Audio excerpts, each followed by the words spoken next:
Good morning, everybody. Thank you, Paul and Triangle, for such a wonderful event. It's always great to be at an event for Triangle and speaking to everyone here. So, global solutions. I'm going to avoid going into a lot of data because we've had lots and lots of data. What I'm hoping to achieve today is, if we touched on certain factors and considerations we have to take into account, hopefully we would go back with some pointers which would allow us in developing our own solutions when we are creating these. It's weird. I mean, what's a solution? Where does a solution come from? There's always a need, and the need is mainly from the consumer. I think everybody in this room would agree that the consumer is driving all the needs out there, and it's those needs that require solutions. And that's what we want to look at. Before I go into my presentation, everybody's been speaking about Alibaba and the IPO. Did we know that after the initial issue of the prospectus, there was more information required by investors? The investors were not sure how Alibaba would get the deliveries done from China, so they asked for more information. With 5 billion packages being delivered on behalf of Alibaba, that's a lot of packages. How did they manage that? So Alibaba had to issue more information on how they plan on working with their 14 partners, how they were going to develop a software which gave information to the consumers, real-time predictions, real-time package tracking, through own websites, through mobile devices, pickup points, self-service pickups, stores, convenience stores. So a lot of information was required before they achieved such a successful IPO. And that goes to tell you that even a company like Alibaba had to tell the world what their solution on delivering these parcels was. Of course, the next phase is going to be very interesting in the next 2 years where it all goes. I said I won't go into too much data. The reason why we're all here is 1.5 trillion. That's the number everybody's talking about. But that's interesting. It's around the world. And the whole world is a very different place. If you're in Latin America, your needs, your infrastructures are different.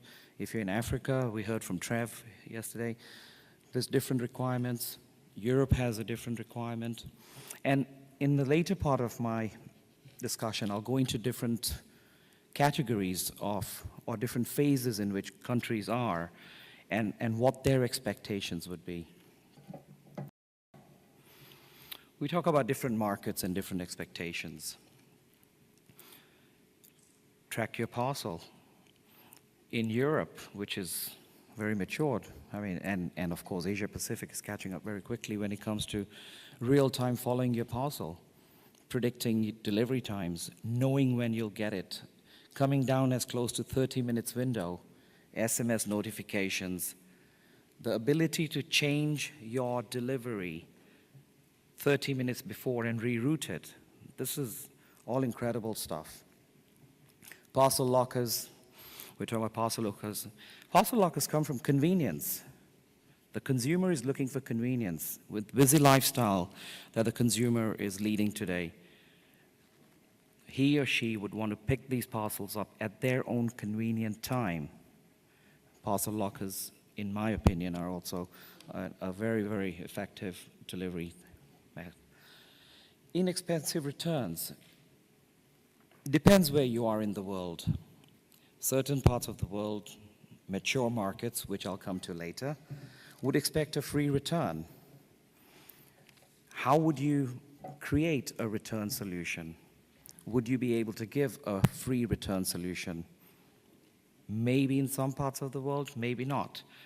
Have you got systems and solutions that will allow the clawback of duties? We're all talking about cross-border.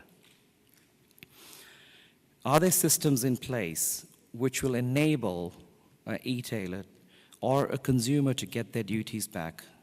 Have certain markets got to a stage where data is available and make that possible for returns. I think this is a key area.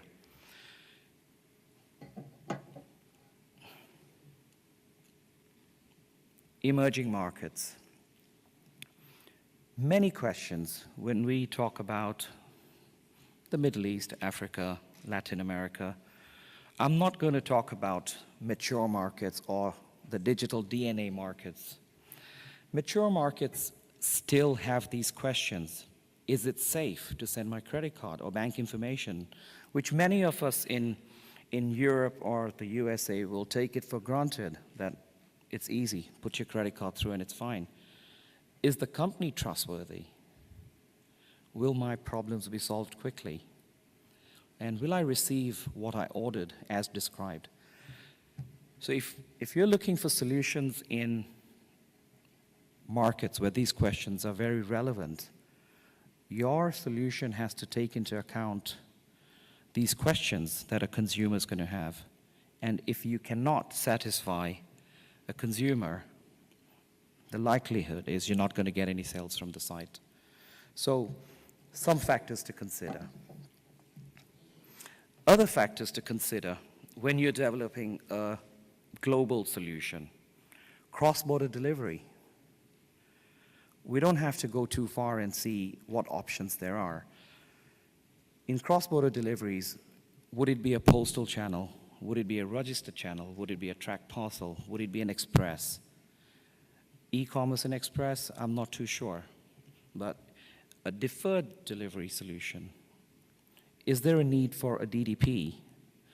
The previous speaker said there's a huge requirement for DDP. However, I believe DDP would work very well in mature markets, but DDP in emerging markets is a different story. The reality is, if you're trying to trade in Africa, there's no real thing as a DDP. And the fact of the matter is, your customs clearance is based on the person who's there on the day. And how would you come to a true DDP solution when it comes to e-commerce?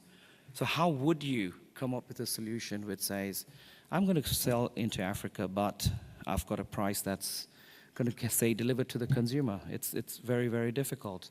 So certain DDP solutions would work great, USA, Europe. We had another speaker yesterday talk about the Asian countries. How would that work within the 10 countries? And again, these are areas which will get answers as we go along. And as those answers come out, solutions will have to be developed around that to take care of it.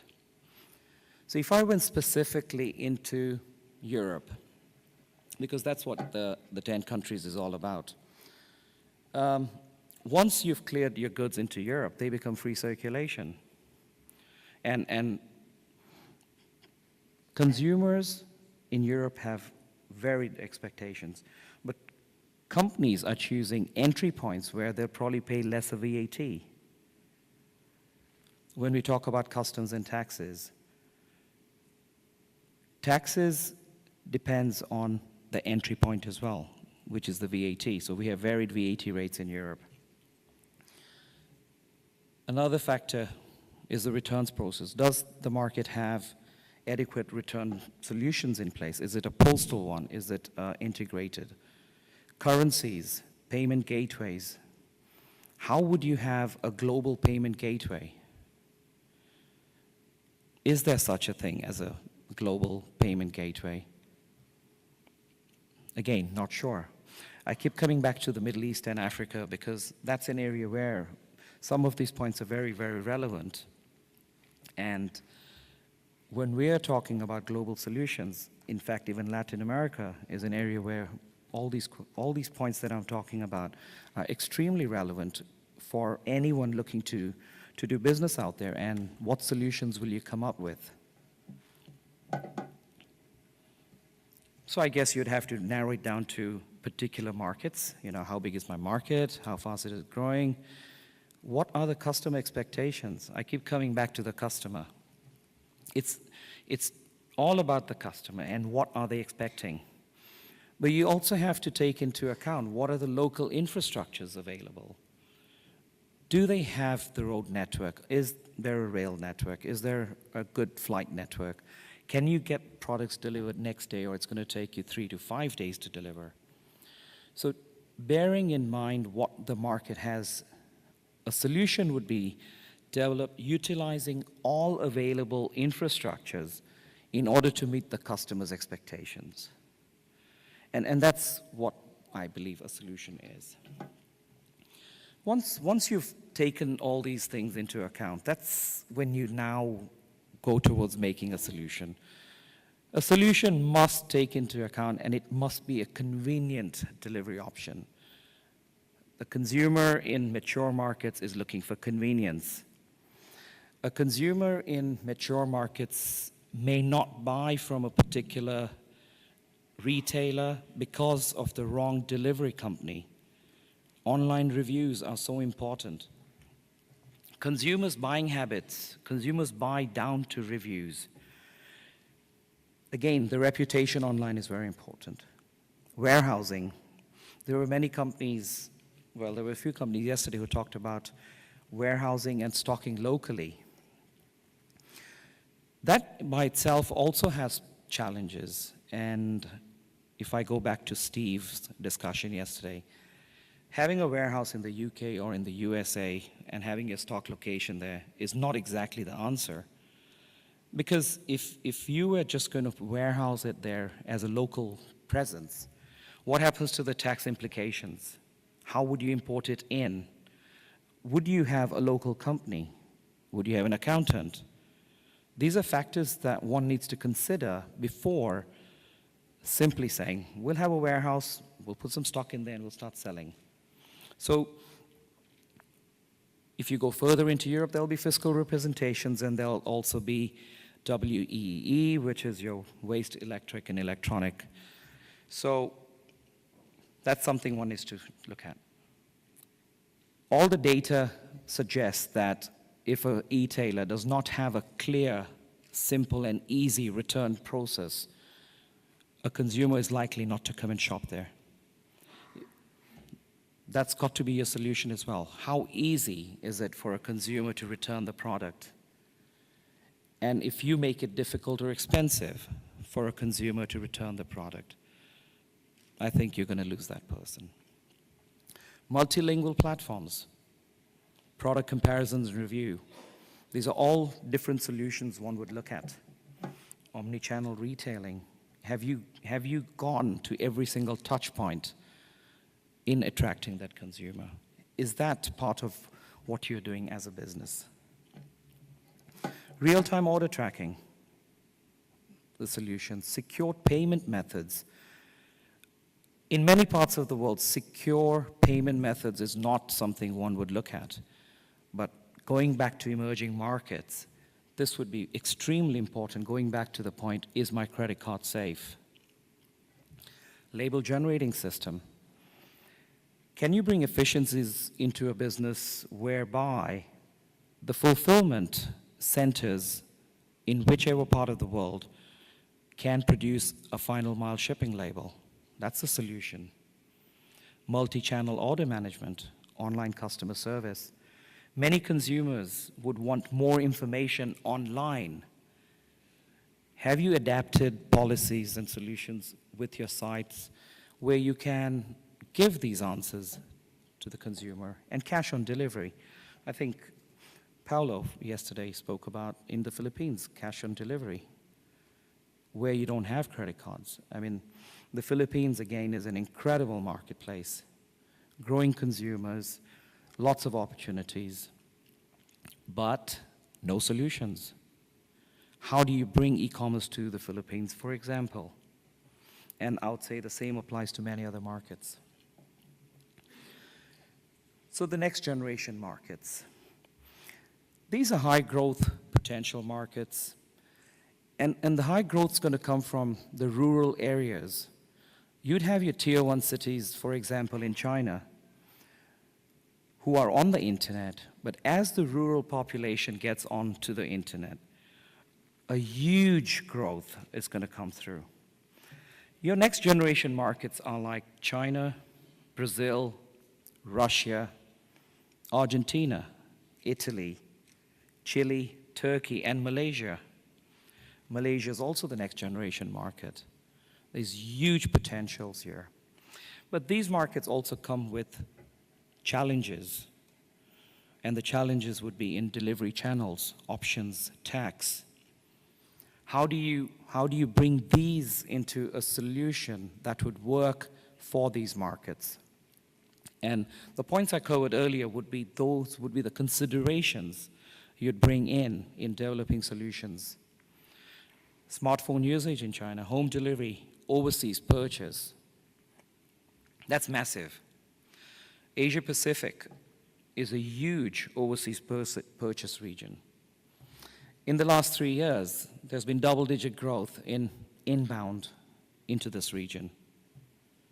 And as much as everybody focuses on the exports out of China and the region, I think inbound solutions will be the future as well. Can you offer a clear customs clearance process, full visibility, and delivery in these markets?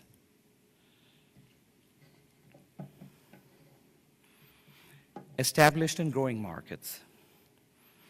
High internet usage, savvy buyers, they know exactly what they want. They rely on reviews. There's lots and lots of information. The UK is an example of an established market. The USA, Germany, France, Australia, Canada, Sweden, Netherlands, all established markets. And the consumer is also very, very sophisticated. Do you have solutions which will give them the 30-minute window? Do you have the convenience of them picking the parcel up 24 hours a day? The consumer is going to expect a lot more in these established markets. However, in established markets, your growth rate per annum would not be as high as the next generation markets. And we call these the digital DNA markets. Japan, South Korea, Singapore, Hong Kong. Extremely high tech. Same-day deliveries, click and collect. Extremely, extremely sophisticated buyers. Now, I'm going to go off and talk about another area of the world, India. 1.2 billion people. But it's not on the map of e-commerce. Everybody wants to do business there. But why is it not on the map of the e-commerce? Why isn't India showing you the numbers? Low internet penetration? Yes, it's changing. Complicated customs, Reserve Bank of India, foreign exchange problems, credit cards, poor logistics, and of course, India expects COD.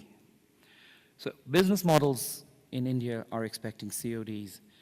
Another reason why e-commerce has not really taken off in India yet is down to the restrictions and the bureaucracy that exists there. When China talks about 11/11, they talk about $5.25 billion sales in a day last year, and we don't know what's going to be this year, maybe 8 billion. When India talked about a massive day, it was $100 million. So this gives you an idea of how far back India is. However, it's a market one should look at because there's many exciting things happening in India. And the same goes for Latin America. Africa is, again, a very interesting region. And I won't go too much into that. I think Trev covered it quite well yesterday. But when you look at Nigeria, Jumia.com, it's making waves across Africa. It's probably classed as the leading e-commerce company. But Jumia is trying to take care of the various challenges in doing business in Africa. If you're selling in Nigeria and you cannot deliver duty paid, I think the chances are nobody's going to buy from you. And how do you achieve duty paid in Nigeria? Well, that's a different story, because customs in Nigeria is also a different story. South Africa, very, very structured market. You could go and achieve a duty paid solution in South Africa. Fantastic infrastructure. As much as Nigeria has overtaken South Africa in terms of the size of the economy, South Africa delivers a far superior infrastructure, a much more sophisticated buyer. You could go and give a DDP solution in there. And the same goes for Kenya, Tanzania, Uganda. Places like Angola, there's absolutely no solutions available. How would you take e-commerce to these markets? I think it has to be a combination of local presence, local partners, local payment gateways, the ability to consolidate shopping, take it into these markets. That's a solution. We're still getting e-commerce to these players. Could be a virtual catalog. You could have shops where one could go in and pay cash and then get the products out to them. So, I mean, I could go on. I mean, my topic being global solution, I can't be very specific. I had to be as, well, general, I guess, yeah. So I'll have to finish off by saying, you know, as a company, we do have many solutions that we have, but if anybody would like to speak to me, please feel free to come and speak to me at a later point. And thank you for listening to me. Thank you.